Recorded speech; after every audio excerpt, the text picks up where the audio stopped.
गुरु प्यारी साध संगत जी, राधा स्वामी जी। आज की साखी में हम हमारे इस धरती पर मनुष्य योनि में जन्म लेने के मेन मकसद के बारे में जानेंगे। तो साखी शुरू करने से पहले मेरी संगत के चरणों में एक विनती है कि जिन्होंने भी चैनल को सब्सक्राइब नहीं किया है, पहले वो चैनल को सब्सक्राइब कर लें जी, और साखी को शेयर जरूर करें जी। तो साध संगत जी, शुरू करते हैं आज की साखी।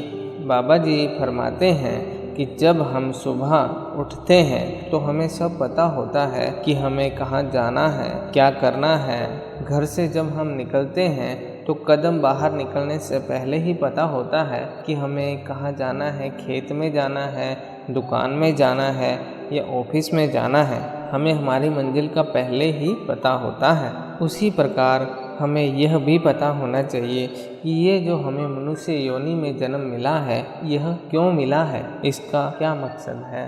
अब बाबा जी आगे हमें समझा रहे हैं कि मनुष्य जामा एक बहुत लंबा सफ़र है। इस दुनिया में कितने ही ऐसे लोग हैं जो मनुष्य जामे का पूरा सफ़र काट लेते हैं, मगर उनको यह ज्ञात नहीं होता इस जामे में जन्म लेने का असल मकसद क्या है, क्यों हमें मनुष्य जन्म मिला है। आगे बाबा जी कहते हैं कि अगर हम कहीं यात्रा के लिए निकलें और हमें मंजिल का पता ना हो तो हम उस सफ़र से क्या ही हासिल कर पाएंगे।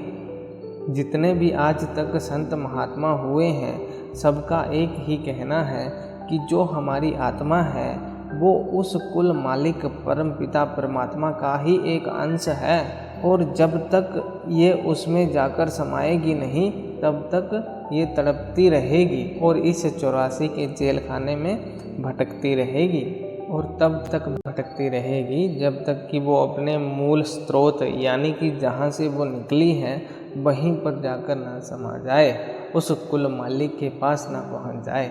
अब आगे बाबा जी हमें समझाते हुए कहते हैं कि ये जो आत्मा और परमात्मा का मेल है, यह हमारे हाथ में नहीं है, हमारे बस में नहीं है। इसके लिए तो उस कुल मालिक परम पिता परमात्मा की दया की बहुत ही ज़्यादा आवश्यकता है।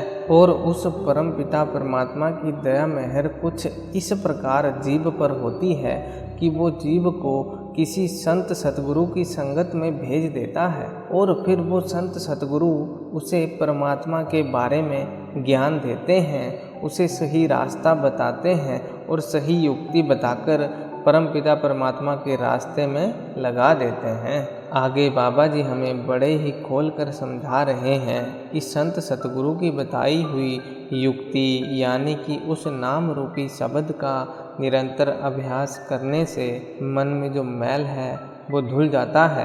अहंकार दूर दूर तक दिखता नहीं है। मन की जो आशाएं तृष्णाएं हैं वो भी खत्म हो जाती हैं, और हमारे जो कर्मों का जाल है वो भी शब्द के अभ्यास से जल जाता है, और निरंतर शब्द के अभ्यास से जो निर्मल जीव बाहर निकलता है उसका फिर परमात्मा की रजा में रहना आसान हो जाता है। मालिक की रजा ही उसका एक स्वभाव बन जाता है। आगे बाबा जी हमें समझाते हुए कहते हैं, जिसने शब्द रूपी नाम को एक बार धारण कर लिया उसका मन निर्मल हो जाता है, और फिर वो नाम की कमाई में निरंतर लगा रहता है, और फिर उसका जीवन यापन कुछ इस प्रकार हो जाता है कि वो हमेशा शाकाहारी भोजन ही करता है और घटिया भोजन से कोसों दूर रहता है। किसी का भी अहित ना तो करता है ना सोचता है, क्योंकि निरंतर शब्द के अभ्यास से उसके अंदर की ज्योति जग चुकी होती है, और वो सबके अंदर उसी ज्योति का अनुभव करता है। इसीलिए वो किसी का बुरा नहीं करता और सबका भला ही चाहता है। आगे बाबा जी बड़े ही खोल कर हमें समझा रहे हैं कि जिसने उस मालिक से लिप जोड़ ली वो जीते जी मरकर देख लेता है। उसका ध्यान दुनिया से हटकर दोनों आँखों के पीछे से होता हुआ उस कुल मालिक परमपिता परमात्मा से जुड़ जाता है, और ऐसे ही निरंतर शब्द के अभ्यास से एक दिन वो प्रभु के प्रेम में लीन हो जाता है, असल मकसद को प्राप्त कर लेता है। आगे बाबा जी उस शब्द, उस कुल मालिक के बारे में हमें समझाते हुए कहते हैं, मालिक को चाहे कितने ही नामों से याद किया जाता हो, मगर वो एक ही है, वो एक ही करतार पुरुष है जिसने यह पूरी की पूरी सृष्टि बनाई है, जिसमें यह जीव जंतु, पेड़ पौधे, इंसान सब रहते हैं। सब उसकी रचना है और वही एक मालिक है जो इन सब की देखभाल करता है, सबका पालन पोषण करता है। सब उस एक करतार पुरुष, उस एक क्रिएटिव पावर से जुड़े हुए हैं। मगर दुनिया में लोग अपनी पहचान को भूले बैठे हैं और कौमों मजमों मुल्कों में उलझे बैठे हैं, और इसमें दोष सिर्फ और सिर्फ उस जीव का है जो सच्चे मालिक को भूल बैठा है और दुनिया के भोग विलासों में उलझा बैठा है। वो कुल मालिक तो कई युगों से और कई अवतारों के साथ मनुष्य को समझाता आ रहा है, मगर हम हैं कि समझते ही नहीं और दुनिया के भोग विलासों में इतने उलझे हुए हैं कि मालिक को भूले बैठे हैं।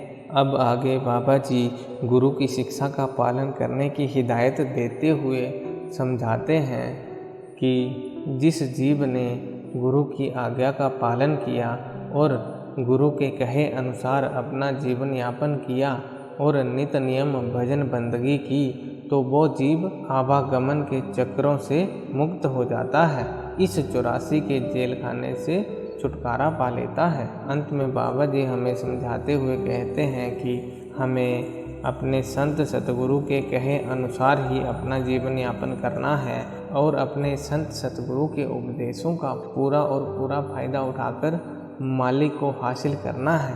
और ये तभी संभव है जब हम मालिक की रजा में रहते हुए नित नियम भजन सिमरन करेंगे। तो सत्कार योग गुरु प्यारी साध संगत जी, अगर आपको साखी अच्छी लगी हो तो साखी को लाइक और शेयर ज़रूर करें जी, और चैनल को सब्सक्राइब भी कर दें जी, और साथ ही बेल आइकन ना दबाना भूलें ताकि आने वाली साखियों का अपडेट आप तक पहुंच सके जी। राधा स्वामी जी।